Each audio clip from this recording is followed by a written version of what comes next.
ঈদুল আজহায় মুক্তি পাচ্ছে সিনেমা আগন্তুক। সিনেমাটির প্রধান চরিত্রে অভিনয় করেছেন শ্যামল মাওনা ও পূজা চেরি। এই সিনেমায় সেন্সর ছাড়পত্র পেয়েছে। সিনেমাটি তুফান, ময়ূরাক্ষী, ডার্ক ওয়ার্ল্ড, রিভেঞ্জ এর পর পঞ্চম সিনেমা হিসেবে ঈদের তালিকায় যুক্ত হচ্ছে।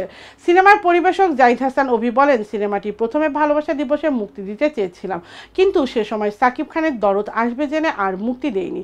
এবার আমাদের আরেক সিনেমা জঙ্গলি মুক্তির কথা ছিল, শেষ করতে না পারায় রেডি থাকা আগন্তুক মুক্তি দিচ্ছি।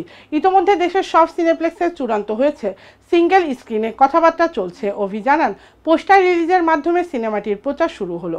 মঙ্গলবার সন্ধ্যায় ট্রেলার রিলিজ দেওয়া হবে। সুমন ধর পরিচালিত আগন্তুক সিনেমায় পূজা চেরি ছাড়াও অভিনয় করেছেন শ্যামল মাওলা, মিলি বাশার, শিখা খান, মৌ, হিল্লোল রায়, আনোয়ারা শহীদ প্রমুখ। ঢাকাই সিনেমার জনপ্রিয় নায়ক সাকিব খান অভিনয়ের পাশাপাশি ইতোমধ্যে ব্যবসায়ী হিসেবে আত্মপ্রকাশ করেছেন। শনিবার রাজধানীর একটি 5 তারকা হোটেলে আয়োজিত ঢাকা ফ্যাশন ডে 2024 অনুষ্ঠানে নতুন লুকে হাজির হন এ সুপারস্টার। এবার তার সঙ্গে জান পেয়ে হাঁটেন দেশ সেরা নায়িকা বিদ্যাসিনা, মিম, পরিমণি, পূজা চেরি, সাবিলা নূর, তানজিন তিশা ও নায়ক ইমন। ঢাকা ফ্যাশন ডে 2024 অনুষ্ঠানে সাকিব খানের সঙ্গে একই মঞ্চে দেখা গেছে চিত্রনায়িকা পূজা চেরিকে। গুলোই সিনেমার পর তাদের দুজনের মধ্যে দূরত্ব তৈরি হয়েছিল। অনেকেই বলছেন, জানপের মঞ্চে সাকিব খানের সঙ্গে পূজার সম্পর্ক স্বাভাবিক হয়েছে। ঢাকাই সিনেমার শীর্ষ আরও দুই নায়িকা মিম ও পরিমণি একই মঞ্চে জানপে হেঁটেছেন। এছাড়া একটি ভিডিওতে তাদের দুজনকে কথা বলতে দেখা গেছে।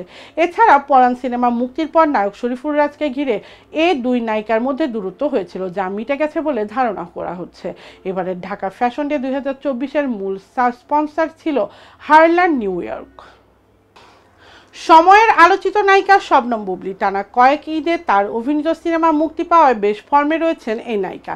চলতি বছরে ঈদুল ফিতরে মুক্তি পেয়েছে দেয়ালের দেশ ও মায়া নামের দুটি সিনেমা। গত বছর 2 ঈদে মুক্তি পায় বুবলির 4 সিনেমা। এগুলো হচ্ছে লিডার আমি বাংলাদেশ, লোকাল, প্রহেলিকা ও ক্যাসিনো। ক্যারিয়ারের গ্রাফে দেখা যাচ্ছে প্রায় প্রত্যেক ঈদেই একাধিক সিনেমা নিয়ে হাজির হচ্ছেন তিনি। বরাবরের মতোই ঈদে প্রেক্ষাগৃহে নিজের দখলেই রেখেছেন এ নায়িকা। তবে এবার কিছুটা অনিশ্চয়তায় ছিলেন বুবলি ও তার ভক্তরা। এবারও বুবলির জঙ্গলি ও রিভেঞ্জ নামে দুটি সিনেমা মুক্তি পাওয়ার কথা ছিল। সিয়ামের সঙ্গে জুটি বেঁধে এই ঈদে মাঠে লড়াই করার টার্গেটের নির্মাণ কাজ চলছিল সিনেমাটির, কিন্তু হঠাৎ করে পরিচালক ঘোষণা দেন ঈদে জঙ্গলি মুক্তি পাচ্ছে না। তাতেই হতাশ হয়ে পড়েন বুবলি ভক্তরা। এদিকে এবারের ঈদে তার অন্য একটি সিনেমা মুক্তির আভাস দেওয়া হয়েছে আগেই। জিয়াউল রোশনের সঙ্গে জুটি বেঁধে বুবলি কাজ করেছেন রিভেঞ্জ নামে একটি সিনেমায়। এটি পরিচালনা করেছেন মোহাম্মদ ইকবল। ঈদের সিনেমাটি মুক্তির প্রস্তুতি নেওয়া হচ্ছে বলে জানান পরিচালক। এরই মধ্যে পেয়েছেন সেন্সর সনদ। অবশ্য এর আগেও এ সিনেমা মুক্তির ঘোষণা দিয়েও পিছিয়ে গিয়েছেন সংশ্লিষ্টরা। তবে এবারের ঈদে মুক্তির নিশ্চয়তা দিয়েছেন নির্মাতারা।